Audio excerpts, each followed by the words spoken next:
Hello, Taurus. This is the horoscope for the 26th through the 29th of November. So this will be Thanksgiving through Sunday. So we have the Aries moon on the 26th, and then the rest of these days will be the Pisces moon. So we can be quite independent, on the 26th here. And we have kind of an emotional and instinctual conjunction here with our moon conjunct Mars. Our will, what we're trying to do, our goals, what we're trying to get done here is just right in alignment with our intuition and, those feelings if we listen to them, okay? So it is possible, that we get a little overzealous here with our emotions and our instincts because we feel and identify with them so strongly. It can make us kind of, again, a little too much there.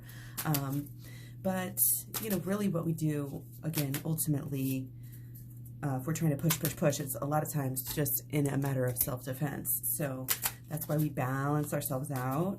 Our emotions, the two sides, the shadow side of ourself, we do our shadow work. And if you want to learn how to do that very easily, check my playlist and my program down in the box below.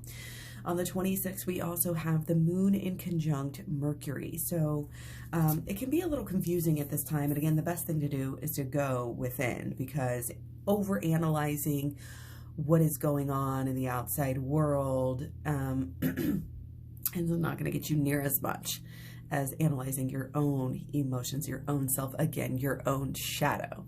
Okay, and again, with all of this moon energy, it can be a good time to do this.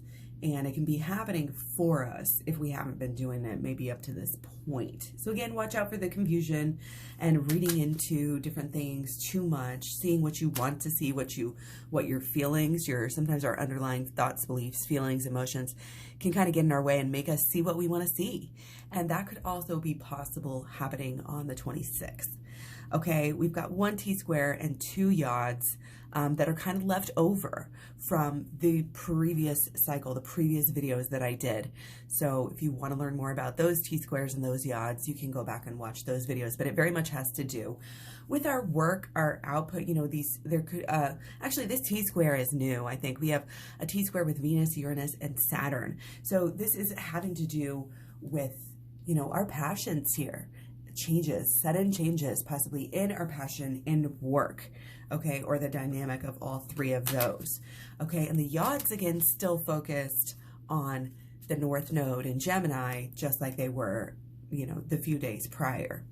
So, again, these, the underlying focus here, the underlying theme is this long-term lifestyle, habit, job, career, again, way to buy, sell, invest, save, whatever, all these things, again, changing.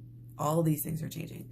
So, and especially we have, that happening for you, especially, because you're in this sign, and Taurus is actually, in Uranus, and there's just like a lot of, with the whole Capricorn stellium, it's a lot of change coming to that kind of financial sector of our lives.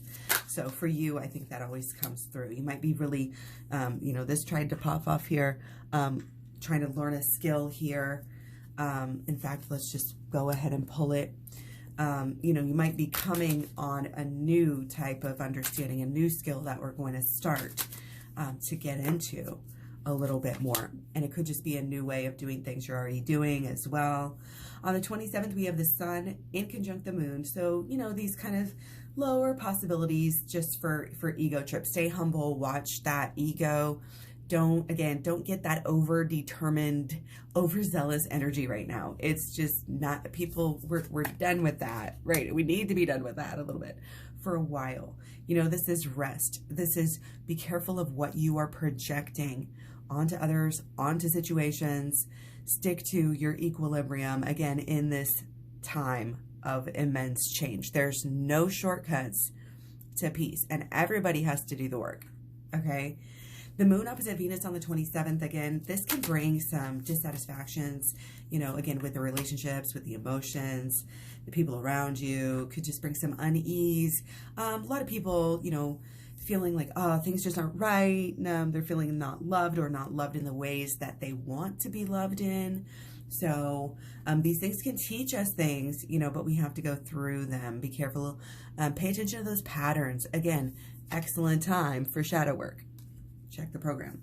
So the 27th, we have 2 T-squares, so can be a little bit rocky and 1 yod. So, you know, Thanksgiving might be really good. And then the 27th, I mean, I think as long as you're doing the right thing, you're not going to have a whole bunch of issues here.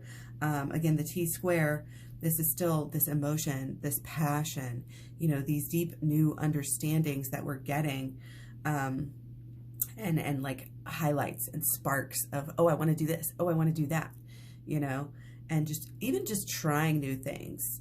Okay. Because there could be some blockages. Again, sudden changes with that Uranus, sudden changes in money, sudden changes in different, you know, the way you, like I said, the way you live, the way you spend. It's a lot of different, it's more about like the way you put, you know, your home and everything like that too, like just the way you set things up and the systems and the structures that you live by. So really a lot of times it can be idealism too. Our ideals are changing, deep ideas, transformative energy, and again, still with the yod, the highlight on that north node, transforming our deep ideas and understanding of our life path still. So the 28th, we have the Sun trine Mars, so that can be good for good opportunities, good time for action. Again, and a little bit of a new direction, resolving some problems, confidence. You know, again, things really, really changing. And again, a lot of it is around the passion. Okay. So the moon opposite Mercury on the 28th can kind of pull us in different directions.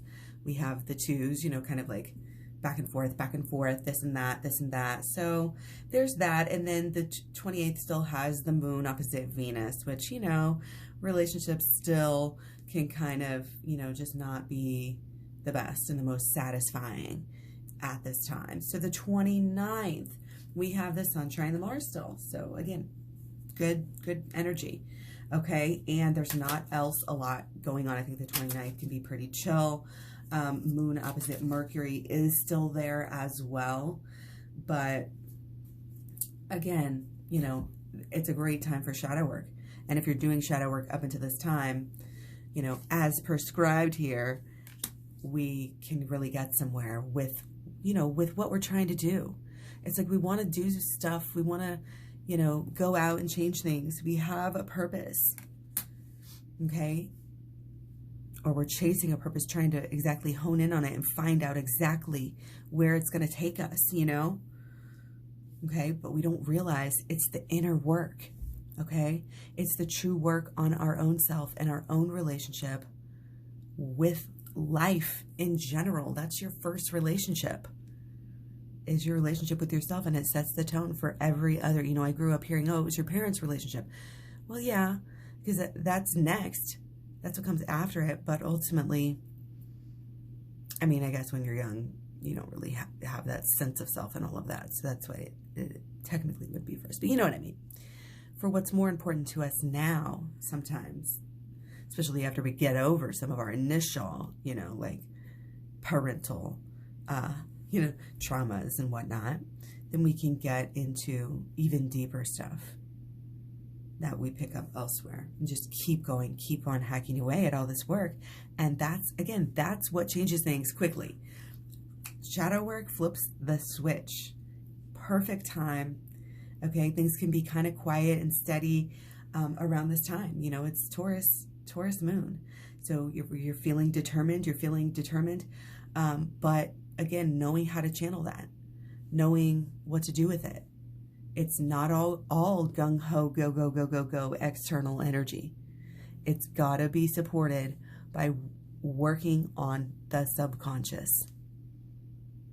Taking the negative situations and learning from them, being humble with them, revisiting them, reprocessing these thoughts, beliefs, expectations, memories, understandings, etc.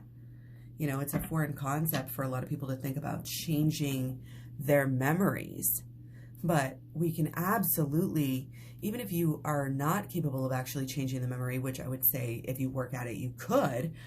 We don't know our potential until we try, but there's even more to it. There's even more to it. You can change, the processing of the memories and the tone, to the memories. And, when you process your understanding and your ideas of it, then your feelings are going to change as well. And when you can change your feelings on the past and the present, that is all you ever need. You're on the right track if you can do that. So again, thank you for being here. Thanks for the likes, shares, comments are much appreciated. And I hope you guys have a great day, and I will talk to you soon. Be sure to come back and stay subscribed so that you can check out all the other personal planets for your people, for the rest of your chart as well. So much love, many blessings. Take care, and I'll talk to you soon. Bye.